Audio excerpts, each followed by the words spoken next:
Ice. You put it in your drink without thinking. For most of human history, ice in summer was impossible. Then one man decided to ship winter across the ocean. Everyone in Boston had a word for this man: fool. He sent frozen ponds across an ocean to people who had never once felt cold. He died a millionaire. This is the story of how frozen water built an empire and changed what it means to be human. Frederic Tudor had everything: money, name, connections. What he didn't have was anyone who agreed with him. His idea: New England has thousands of frozen ponds every winter, free ice. Meanwhile, in the Caribbean, people have never once felt something cold in their hands. Cut the ice, ship it south, sell what nature gives away for free. Every captain in Boston Harbor said no. The newspapers didn't just doubt him, they mocked him in print. No joke, the Gazette wrote, practically laughing through the headline. The Favorite cost Tudor $4,750, nearly half the money he'd raised. No ship in Boston would take the cargo. Sailors were genuinely terrified the ice would melt, flood the hold, and sink them all. Tudor had to buy his own ship. When he arrived in Martinique, he found chaos. His brother William had been sent ahead to prepare the locals. It failed completely. Tudor wrote that the islanders' methods of keeping ice were laughable. One man left his block melting in direct sun, so Tudor did the only thing he could think of. He made ice cream. A businessman who had insisted ice creams could not be made in this country earned $300 in a single night. Tudor wrote, after this he was humble as a mushroom. But it wasn't enough. The first shipment lost $4,500. 3 times. That's how many times Frederic Tudor was imprisoned for debt between 1809 and 1813. Real prison. Real bars. His fortune gone. His business collapsing around him. His entire city treating him as a punchline.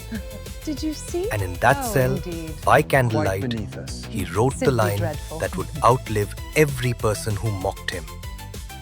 Let those laugh who win. Everyone in Boston had their verdict on Frederic Tudor. Failure. Fool. Cautionary tale. He had a different verdict on himself, and he was about to spend the next 20 years proving it. Cuba was next. This is going to sound familiar. Free samples. Get people hooked, then charge them for what they can't live without. That's exactly what Tudor did in Cuba. 200 years before anyone called it a growth strategy. He gave bartenders free ice.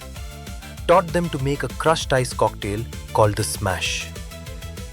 Watched customers taste a cold drink in Havana heat for the very first time. His own words explain the whole plan. Once a man's had his drink cold for a week, he'll never accept it warm again. It worked exactly like he predicted. 2 problems. How do you cut enough ice fast enough? And how do you keep it frozen for months at sea? Nathaniel Wyeth solved the first. Horse-drawn plows that scored the ice into perfect blocks, cutting harvest time dramatically. Tudor solved the second, almost by accident. Packed the ice in pine sawdust, free waste from the lumber mills, Pack it tight. and it No barely gaps. melts.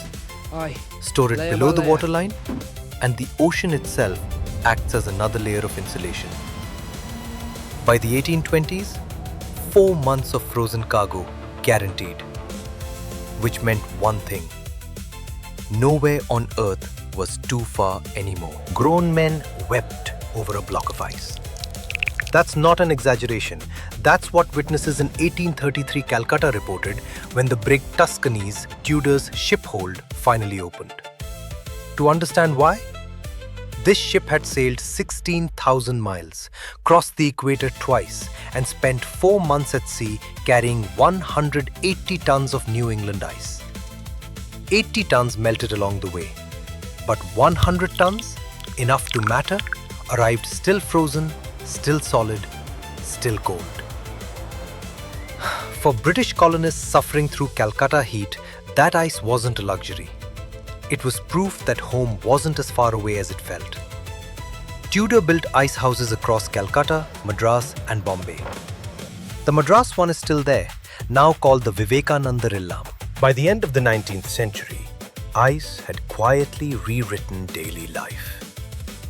Food stayed fresh longer. Fevers broke safer.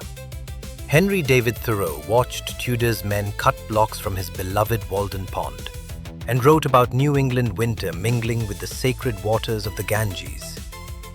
It was almost poetic. Almost.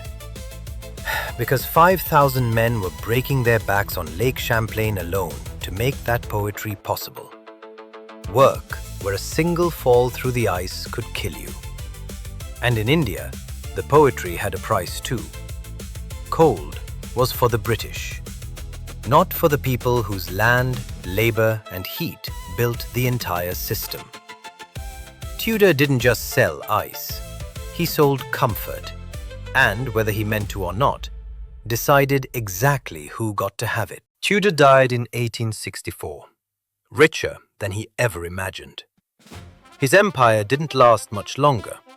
Electricity made the whole 16,000-mile voyage pointless. The ice houses went quiet. His name faded. But that's what winning looks like. Eventually, you stop being a story. You just become normal life. Open your freezer. That's him, still there. And sometimes, the things we notice least, the ice in your glass, the cold that preserves what you eat, have the wildest stories of all. I'll see you on the trail. Do subscribe and like our channel.